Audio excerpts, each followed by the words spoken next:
pengurusi majlis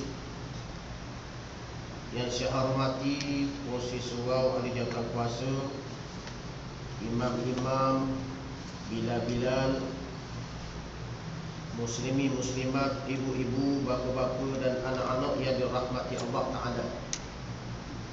Pejam mata, celek mata, sedar tak sedar kita dah berada pada hari yang ke-13 Ramadan, dan kita berterawih pada malam yang ke-14. Yang seronoknya, tengok dekat jam baru tu 17 lagi Aidilfitri Mak Raya. Kosong semayang tengok jam baru.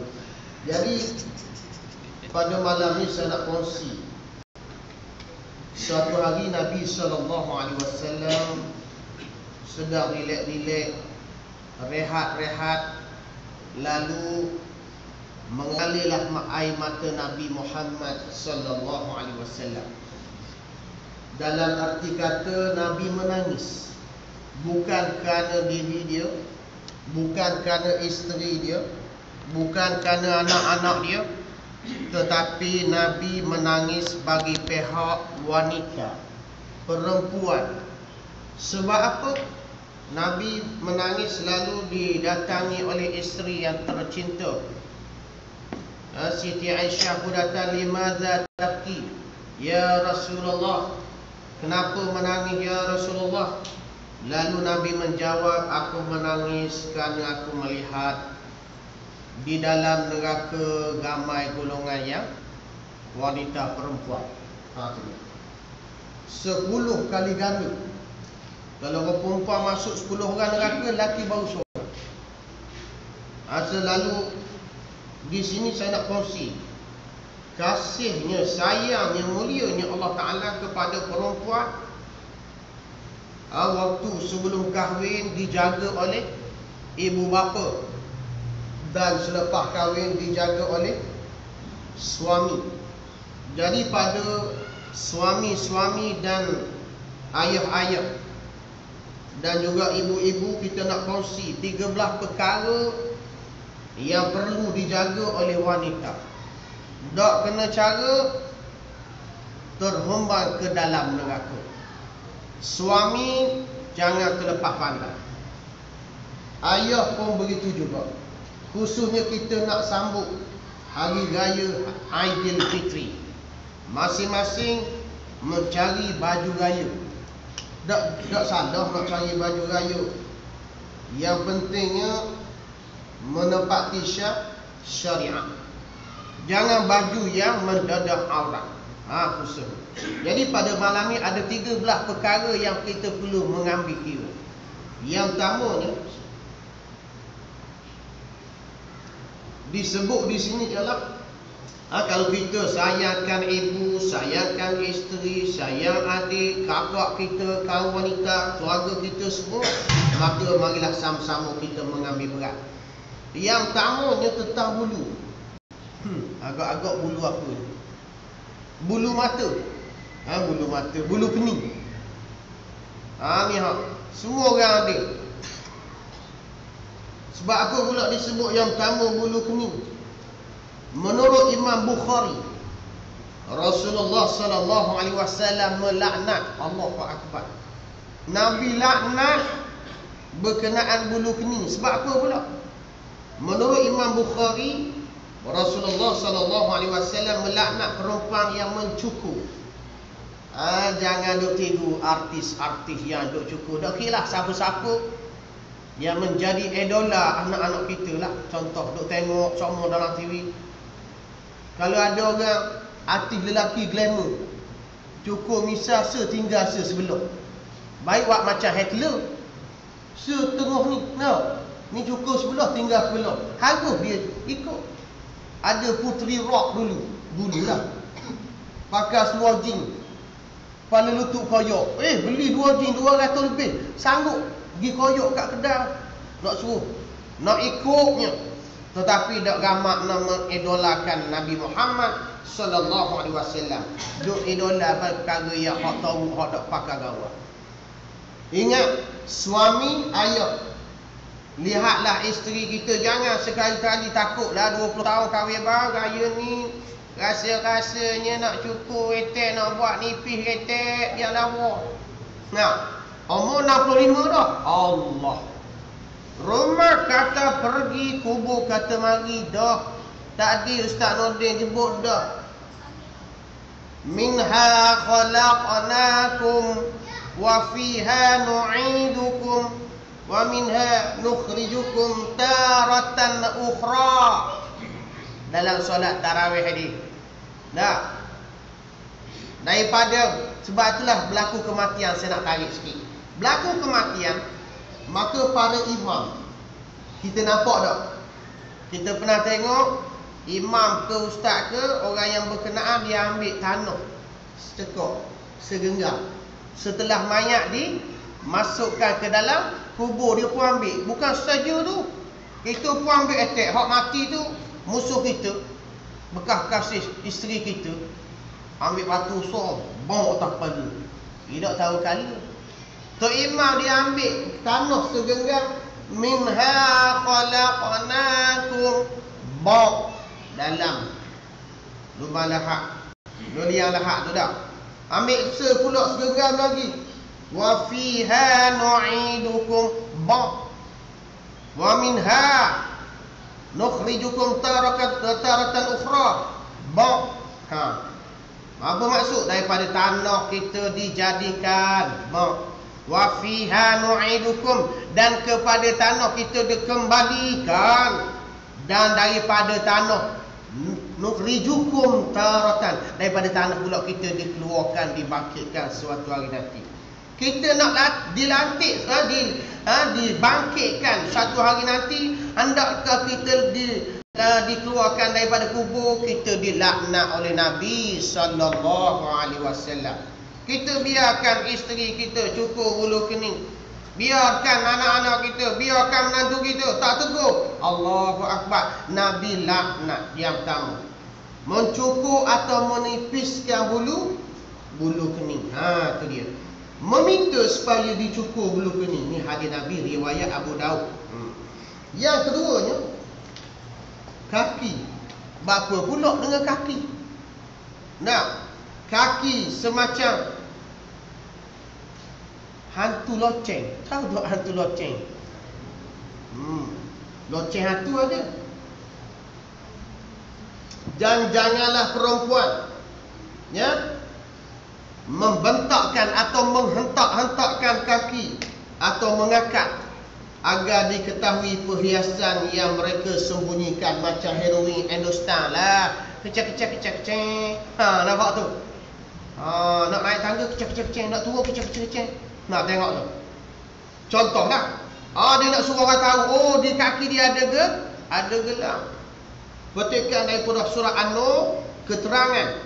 Surah An-Nur ayat 31, keterangan menampakkan kaki, menghayungkannya, melenggang-lengguk badan mengikut hentak kaki, terutamanya pada mereka yang mikat dengan loceng. Ingat, isteri kita ada loceng di kaki, yang anak kita, menantu kita, sama juga seperti perangai ni, perbuatan ni sama seperti pelacur di zaman jahiliah. Asal buat dah.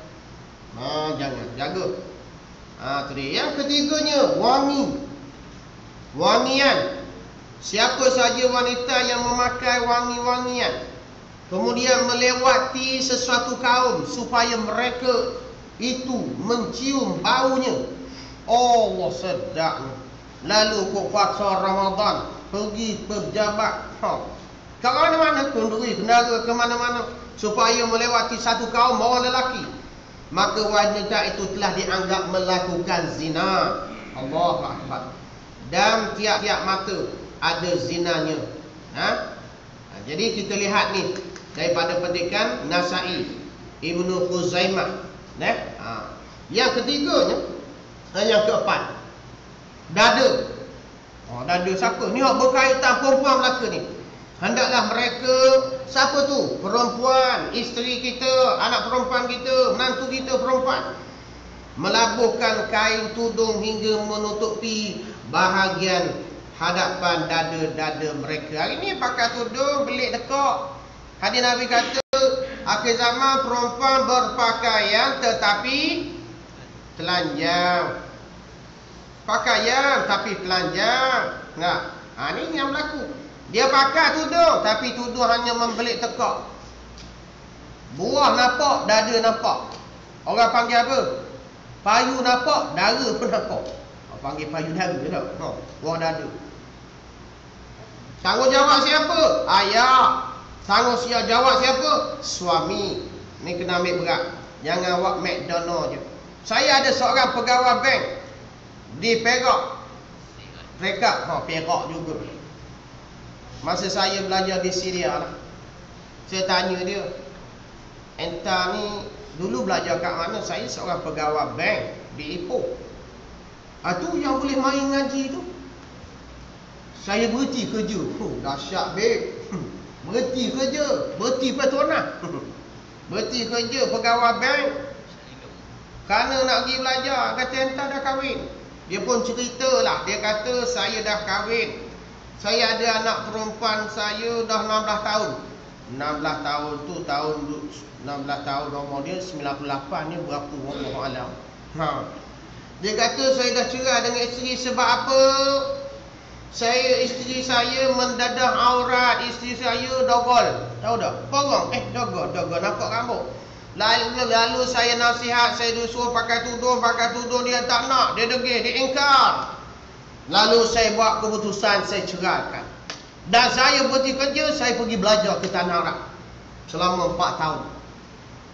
Daripada seorang pegawai bank, hari ini menjadi seorang ustaz. Dan Allah Ta'ala mengganti perempuan yang jahil, perempuan yang durhaka, yang tidak mau tutup aurat, tidak mau taat suami, Allah Ta'ala ganti seorang ustazah.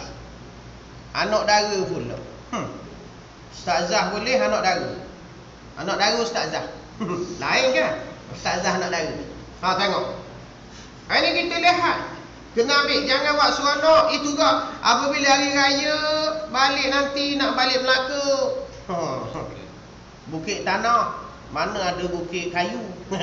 Bukit tanah. Bawa balik Melaka, balik Taiping. Nak contohlah. Balik Johor. Jangan lupa sambut raya. Selamat hari raya. Bersalam-salaman. Tak kira tua muda. Oh halal. Tengok. Aurat jaga. Salam-salam juga. Nah, sekarang kita sebutkan. Dia kata, tolonglah labuhkan pakaian. Tu dia. Tutup buah dada tu. Jangan beli tekak tudung hari ni. Trend beli tekak je. Tengok. Yang kelimanya, gigi. Dia buat apa kena mengena gigi? Rasulullah SAW melaknat perempuan yang memikir, yang mengasah gigi dia. Tu dia. Atau meminta supaya digigirkan gigi dia. Petikkan hadis Nabi, riwayat Tabarani, dilaknat perempuan yang menjagakan gigi. Macam mana jaga? Dia ambil pahak dia katok ke mana nak suruh jaga. Ada kira lah. Arti kata menjagakan gigi supaya menjadi cantik, asok, yang merobohkan ciptaan Allah, maka Nabi pun melaknat. Kecuali gigi dia rongok. Rosak lain lah. Ni comel dah. Nak suruh comel lagi. Dan yang keenamnya, muka dan leher perempuan. Dan tinggallah kamu perempuan di rumah kamu. Tinggal duduk di rumah. Dan janganlah kamu menampakkan perhiasanmu seperti orang jahiliah dahulu. Duduk luar comel pergi Mesra mau comel pergi surah comel pasar Ramadan comel, balik rumah buka. Rumah kita buka. Tapi apabila sambut air raya orang mari pun kita buka juga. Tak kena. Tu. Ni rumah kita. Ada perempuan yang dia tak faham. Dia jemur kain dalam halaman rumah dia. Dia pakai kembang gantung. Muslimah isteri Tok Bilal. Siapa Tok Bilal lah ni? Contoh bukan Tok Bilal sini, dekat Bongo. Kongo bukan Bongo. Cerita. Dia kata, ustaz, kan rumah kita? Yelah, rumahmu tubik luar rumah, tutup aurat. Dia kata, orang tak nampak. Mu kata orang tak nampak. Jin nampak. Nah, malaikat nampak. Ingat, dunia yang kita kongsi selama ini 90% adalah malaikat. 9% lagi adalah jin. Nah, jin kata, lawa Minah tu isteri pegawai Petronas. Dia pun ada hati. Jangan main. Kan kita dengar cerita, suami tak ada 2 bulan, 3-4 bulan, tapi isteri hamil mengandung. Nak dengar tak satu cerita? Pasal kuda. Wallahualam, betul ke tak? Ambil pengajaran je lah. Ya, ustaz tadi. Ada seorang isteri, dia kepuasan. Puas. Boring. Nah. Lalu untuk lelaki dia asyik naik kapal je. Nah, duduk laut je, kawan dengan ikan duyung. Isteri kata, bang, I boring lah duduk sorang-sorang. Kalau abang ada, kita boleh menunggang-nunggang, menungging-nungging. Tapi dah abang pergi. Lalu isteri kata, minta beli seekor binatang hak kedekut tu. Gapa dia kan? Kuda lah. Kedekut. Kuda lah binatang kedekut. Sebab dia bunyi kedekut. Bulan Ramadan jangan macam kuda ya, kedekut nak keluar duit. Ni dah, ni 13 Ramadan dah. Ada tak kita gosok kepala anak yatim? Tak lagi. Sporeng 14 kali gosok. Pakilah. Balik sekawin. Gosok. Ada tak Nabi kata siapa yang gosok sporeng kilat masuk syurga? Aku nak gosok. Nabi kata gosok kepala anak yatim bulan Ramadan. Bukan gosok mak dia borang selalu. Nampak kenekok. Tu dia lah. Lalu dia cabut hak cerita kuda.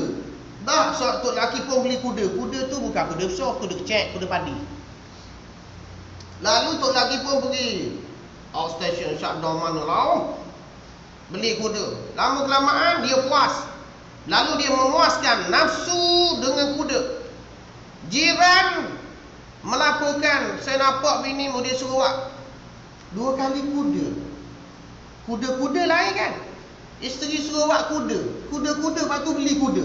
Nampak? Kuda-kuda. Tempat tu. Lepas tu jiran nampak isteri awak telah melakukan persetubuhan dengan kuda. Contoh. Oh, suami tak percaya. Baik muslimah. Nampak? Akhirnya satu hari Allah Ta'ala nak tunjuk. Mengandunglah. Bukan kuda yang mengandung. Isteri dia hamil, mengandung dan melahirkan seekor anak kuda. Ni perkara yang berlaku. Okey, kita nak sebut nombor 6 ni. Kat dah dari situ. Muka dan leher. Dia kata janganlah. Dan tinggallah kamu perempuan di rumah kamu. Janganlah kamu menampak perhiasanmu seperti orang jahiliah. Tetamu mari di rumah kita pakai baju seksi-seksi. Rumah kita kan? Orang lain datang, mak ayah kita mari lainlah cerita. Ni pada hari raya ni, kita kena jaga aurat pergaulan kita. Kerana bersolek atau make up. Menurut Maqatil sengaja membiarkan ikatan tubuh menampakkan leher seperti orang jahiliah. Jangan jadikan isteri kita jangan seperti isteri jahiliah. Nombor 7-nya, pakaian yang nipis ni yang nak raya ni. Kalau tak beli lagi baju raya ni, carilah pakaian baju kurung ke jubah yang tebal, jangan yang nipis. Ada trend baju kurung yang tangan nipis belah ni. Hak sini tebal tengok. Boleh dia nak kena tebal berlaku. Pakaian yang jarang yang nipis. Asma binti Abu Bakar pernah pada suatu hari datang berjumpa Nabi SAW dengan berpakaian yang nipis.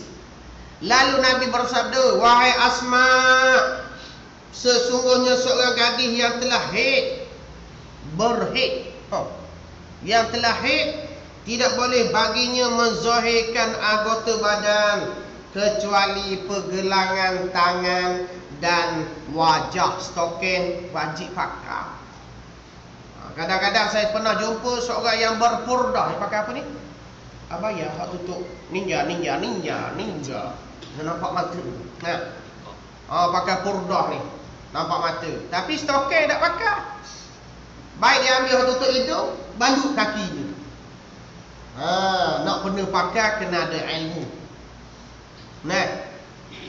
Contoh, kalau pergi ke nak puasa ni, nak balik kampung ni, malah nak masak dah ni, nak buka puasa, isteri berpurdah. Ada.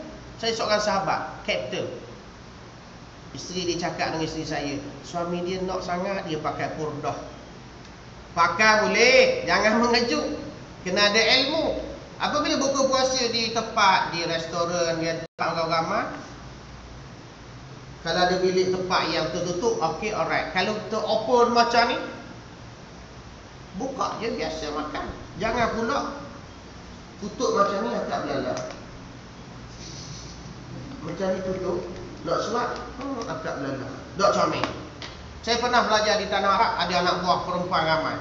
Saya kata kalau nak minum, nak makan, buka je macam biasa dah makan. Masa saya korang, ni dok setengah tu agak belala. Korang tengok bilik akak gitu. Oh, gajah tina kaki dua. Tapi telinga kecil tak besar macam gajah. Jadi fitnah pula. Okey, seterusnya. Pakaian. Lalu Nabi tegur perempuan Asma ini yang berpakaian nipis sedangkan dia telah berhaid. Jaga nak jaga kita deh. Nombor 8. Tangan. Sesungguhnya kepala yang ditusuk dengan besi itu lebih baik daripada menyentuh kaum yang bukan sejenis, yang tidak halal baginya. Tengok tu. Ni hadis Nabi Tabarani Baihaqi mengatakan baik besi tercucuk di kepala daripada bersalam dengan perempuan yang haram dengan kita. Ni tak tahu kala salam dah tu. Tak kira anak orang siapa dia, bini orang, tak tahu halal haram, hidup jahil. Sebab itulah orang yang baru masuk Islam orang panggil apa? Mu'allaf. Orang yang dah lama Islam, tak mengaji agama, tak mengaji Islam, orang panggil apa? Mumalah. Kita baru tengok tadi dalam TV apa? Hijrah sebelum maghrib, ada tu yang Cina-Cina yang jadi host. Dah masuk Islam. Masa saya jaga anak yatim di Perak 2004 yang lalu, saya pernah dijemput anak yatim saya, dijemput ke KLCC untuk menerima sumbangan daripada Sultan Sultanas Negeri Sembilan. Anak yatim kami dapat 50,000. Host dia perempuan tu lah. Dan apa nama pelakon juga. Alah yang berlakon dengan jadi isteri Badul tu apa? Yang apa nama? Apa nama? Lisa Chong. You kenal pelakon? Hebat you Tok Bila tu. Kena minggu depan nak jawab dah. Saja-saja je. Okey, hari ni masuk Islam pakai tudung. Tengok. Orang mu'allaf bukan Islam, masuk Islam jadi mu'allaf. Orang dah lama Islam tak mengaji agama, dia panggil mumallaf. Mumalas. Malah ngaji, malah tutup aurat, malah semayang. Nampak. Okey, seterusnya. Tangan ni jaga. Balik raya ni jangan. Saya kalau di Kelantan lah, orang lain kami tak tahu lah. Orang tua-tua kan, dia kaya lepas tak kepala kan. Orang tua-tua kan, dia kaya lepas tak kepala. Apabila kita pergi jalan raya, jalan raya, dia minta maaf makcik attack dia hulur ke apa? Dia hulur kain ni. Maaf dia 61, 65. Kita nak 16, nak salam. Barulah sedap ni 61. Ketok tu expired date tu. Okey. Kata makcik tak payahlah, tak payah salah. 00 dah, minta maaf berlaku dah 00. Sefar agak kata. Dia nak salah juga. Tak payahlah lapik-lapik, tak payahlah minta maaf. Contoh. Seterusnya. Ni tangan ni. Yang ke-9, mata. Ni hak api neraka ni kalau tak kena cara. Dan katalah kepada perempuan mukmin, hendaklah mereka menundukkan sebahagian daripada pandangan dia, tunduk. Jangan pula bawa keretanya tunduk, bam, langgar jumpa lagi. Dah ustaz suruh tunduk, buat taik kaku. Nah, maknanya jangan melihat benda-benda yang maksiat, benda yang tak comel. Petikkan daripada surah An-Nur ayat 31, sabda Nabi SAW, jangan sampai pandangan satu, dia kata jangan sampai pandangan yang satu mengikut pandangan yang lain pula. Nah, kamu hanya boleh pandangan yang pertama saja, manakala pandangan yang seterusnya yang tua tidak dibenarkan haram. Hari ni susah nak pergi pasar Ramadan, orang mendedah aurat, pergi cari baju dekat Mesremah, orang dedah aurat, kalau pejam langgar orang. Dia pandai-pandailah sendiri. Yang nombor 10-nya, mulut. Ni nak kena jaga mulut. Mulut ni maksud dia suara. Janganlah perempuan-perempuan itu terlalu lunak dalam berbicara sehingga berkeinginan orang yang ada perasaan serong dalam hatinya.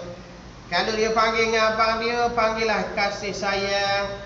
Dia panggil apa? Darling, anja. Tak kira lah panggil. Dah dengan orang lain pun darling juga. Sudah.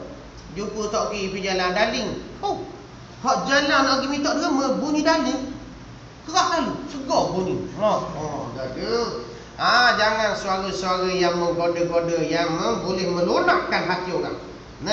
Tetapi ucaplah perkataan-perkataan yang baik. Jangan menggoda-goda. Sesungguhnya akan ada umatku yang Nabi kata yang minum arak, yang mereka namakan dengan yang lain. Tengok macam kita hari ni, orang berpusu-pusu, buat program berbuka puasa di restoran ataupun di hotel-hotel. Saya pun 9 bulan ni bawa anak yatim 30 orang di Awana Fija. Saya tak tahu saya nama anak naik orang Saudi, tapi tak lagi sebab sekolah panggil Seri Kemaman untuk berpuasa puasa di sana, ada anak yatim juga. Saya terpaksa pergi ke sekolah lah untuk tazkirah. Saya bimbang sebab kita lihat makanan juadah pada hari raya telah dicampur dengan minuman arak. Untuk apa? Melembutkan daging-daging tersebut, dibuat, dimasukkan arak dan sebagainya. Yang terbaru, tukang gaji bibik telah mencampurkan makanan juadah raya dengan air kecing dia. Jaga, kita ada bibik-bibik kat rumah tu, dia marah ke kita, dia tak air kecing. Allahu Akbar, ni perkara yang haram, jangan dicampur adukkan. Iaitu kepala mereka dilalaikan oleh bunyian-bunyian muzik. Dilalaikan dengan arak, dilalaikan dengan muzik. Tengok hari ni muzik banyak sangat. Penyanyi perempuan ramai.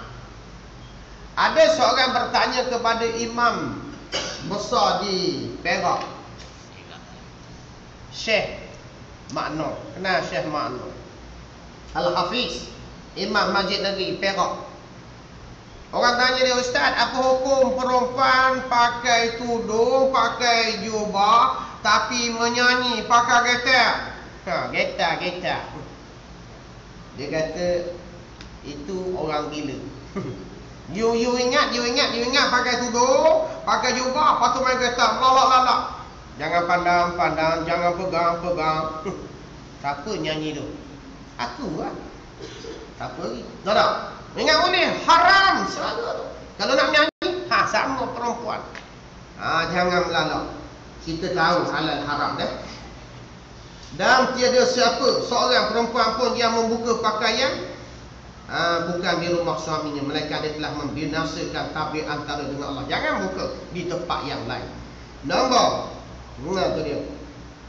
Seterusnya dia kata nombor 11 dah. Dia ada 13 nak ambil dah. Kemudian dia sebut nombor 11 ni kemaluan. Apa maksud kemaluan? Dan katalah kepada perempuan-perempuan mukmin, hendaklah mereka menunduk pandangan mereka dan menjaga kehormatan mereka. Perempuan kena jaga kehormatan dia, maruah dia.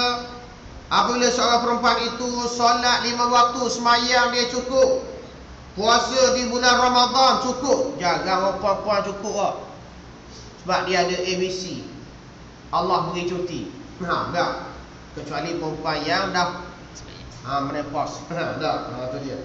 Perempuan yang sembahyang 5 waktu, puasa bulan Ramadan, menjaga kehormatan dia, mentaati suami. Hari ni kita lihat, perempuan kena faham, suami pun kena faham. Hari ni keluar rumah dia tak minta izin, dia maklum. Dia typepad dekat box tu, dekat peti ais tu, air keluar kejap. Air keluar kejap tu dia maklum. Dia kena, abang, saya nak keluar sekejap ke Mesrama, saya nak keluar sekejap nak beli sayur, minta izin. Sekarang ni mudah kan? SMS, telefon, macam-macam cara. Dulu tak boleh sama Nabi. Nak khabar mana? Nak, cinta. Baik, jadi perempuan yang maklum, perempuan yang tidak minta izin keluar daripada rumah, berdosa. Satu je dia tak payah minta izin. Kalau suami larang pun dia pergi juga, tak durhaka. Syarat dia masa tu pukul 9 pagi, pukul 3 petang dia ada kuliah. Contoh Ustaz Nordin nak buat kuliah muslimat bulan Ramadan. Suami dia kata, asal pergi ya, duduk rumah. Abang, kita ada kuliah ni, nak baca Yasin, lepas tu ada usrah sekejap. Tak boleh. Kalau suami dia boleh mengajak isteri dia tentang agama, tak payah keluar. Tapi suami dia tak boleh nak mengajar agama kepada isteri, maka isteri boleh keluar tanpa. Kalau dia halang, dia tak izin pun, tak dinamakan durhaka. Syarat apa dia tadi? Nak pergi belajar agama, dia kata nak pergi Isra'. Rupanya duk tunggang-tunggik kat TMC Mesrama, duk main bowling. Kelak-kelak dia. Jaga, jangan tipu. Dia. Jaga kemaluan. Dia semayang 5 waktu, dia puasa bulan Ramadan, menjaga kehormatan dia, mentaati suami, maka kata Nabi, masuklah ia ke dalam syurga daripada pintu yang dia kendaki. Allahu Akbar. Itu dia.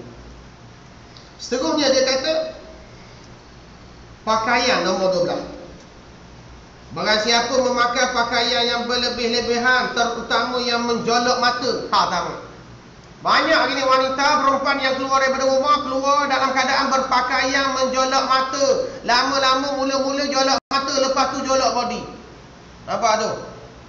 Ni kita lalu lama-lama. Maka Allah akan memberi pakaian kehinaan di hari akhirat nanti. Petikkan daripada hadis Nabi Ahmad, Abu Nasai dan Ibnu Majah. Dan maksudnya lagi dalam surah Al-Ahzab ayat 59. Hai Nabi-Nabi, katakanlah, ya ayyuhan nabiyyu kulli azwajika wa banatika. Hai Nabi, katalah pada isteri-isteri kamu, anak-anak perempuan kamu, isteri-isteri orang mukmin, hendaklah mereka memakai baju jilbab, baju labuh dan longgar. Baju tu labuh, longgar pula, jangan tetap. Dan demikian supaya mereka mudah dikenali. Hari ni kita lihat, saya pergi shopping, pergi juga shopping, tengok orang perempuan nak jubah. Dia tengok dah, dia kenal, dia kata nak pergi. Kadang-kadang kita tengok jubah ni, banyak orang panggil, saya kata kat isteri ni jubah gedik ni. Tahu dah jubah gedik? Boleh nanti kenal ke? Tok Bila kita jubah gedik. Jubah gedik ni jubah hak fit tu. Apa dia panggil? Jubah hak kain lembut, lepas tu dia punya ikut tubuh badan. Dia ketak lemak, bukan hak lembut. Style jubah apa panggil jubah gedik, jubah gelenyang. Nampak tu? Orang nak jubah hak besar tu bukan jubah hak nampak semang, geng. Nampak pula bentuk spender. Allah Akbar. Tambah hak gitu. Pakai jubah dah tapi ketat. Kita nak pakaian yang jangan nipis dan kita nak longgar, jangan ketat. Maka Nabi, Allah Ta'ala perintah, hai Nabi, pesan kepada isteri anak perempuan kamu, isteri yang mukmin, hendaklah mereka memakai baju jilbab, baju labuh longgar. Yang demikian itu supaya mereka mudah dikenali. Dan antara itu mereka tidak diganggu. Itu dia, tidak diganggu insya-Allah, sebab dia menjaga auratnya, menjaga syariatnya, maka insya-Allah dia tidak diganggu oleh manusia-manusia yang jahat. Allah Maha Mengampun lagi Maha Penyayang. Sesungguhnya sebilangan ahli neraka ialah perempuan yang berpakaian tetapi telanjang, yang condong pada maksiat. dan menarik orang untuk melakukan maksiat. Mereka tidak masuk syurga. Mereka tidak akan masuk syurga dan tidak akan bau syurga. Petikkan daripada hadis Bukhari Muslim. Keterangan wanita yang berpakaian nipis, berpakaian jarang. Ada juga pakaian yang jubah tapi belah tengah tu. Dia kena pakai seluar molek-molek. Jangan dia pakai jubah hak belah. Lepas tu dia pakai jubah, ada jubah halal haram. Ada tak tahu jubah halal haram? Masa dia berdiri halal, dia nak berjalan, dia buka pun nampak halal haram, halal haram. Dia duk main gitu. Dia main syurga, neraka, pahala, dosa, dosa, pahala, dosa, pahala. Duk main gitu. Ayah pastikan, suami pastikan pakaian yang isteri dan anak kita nak pakai. Nah, ni pakai pakaian yang halal haram. Yang terakhir sekali, hak ni paling ramai, hak ni paling banyak. Rambut. Rambut. Wahai anakku Fatimah, kata Nabi, ada pun perempuan-perempuan yang akan digantung rambutnya sehingga otaknya, dalam neraka, dalam neraka itu otak dia menggogok, mendidih otaknya dalam neraka. Adalah mereka di dunia tidak mahu menutup rambutnya daripada dilihat oleh lelaki yang bukan mahramnya. Kata Ustaz Zahab, haram sama sekali kalau orang ni tak tutup rambut. Tak siapa? Seruan. Dah Quran mari 37 juzuk tu.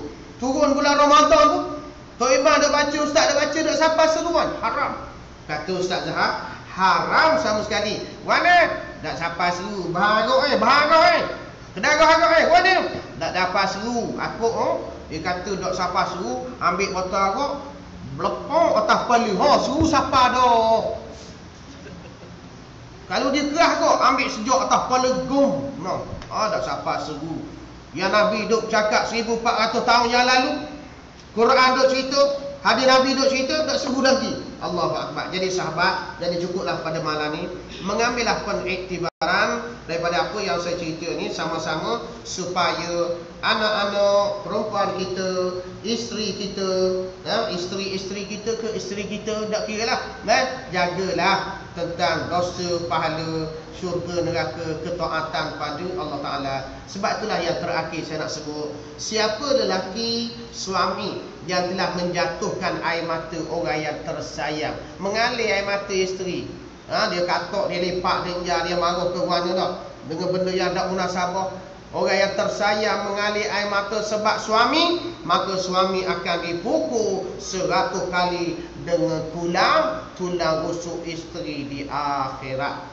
Tengok pula balas-balas cerita kes pula tak. Jadi cukuplah pada malam ni. InsyaAllah semuanya kita diberkati oleh Allah Ta'ala, menghabiskan bulan Ramadan, bulan pentarbihan ini, supaya kita mendapat la'allakum tattaqun. A'udzubillahi minasyaitonir rajim. Bismillahirrahmanirrahim. Allahumma ja'alna minal maqbulin waj'alna minal mutatahhirin waj'alna min ibadika as-salihin. Allahumma inna nas'aluka ridhaka wal jannah wa na'udzubika min sakhatika wan nar. Allahumma innaka 'afuwun karim tuhibbul 'afwa fa'fu 'anna wa an walidina wa li jami'il muslimina wal muslimat bi rahmatika ya arhamar rahimin. Walhamdulillahi rabbil alamin. Wallahu a'lam. Assalamualaikum warahmatullahi taala wabarakatuh.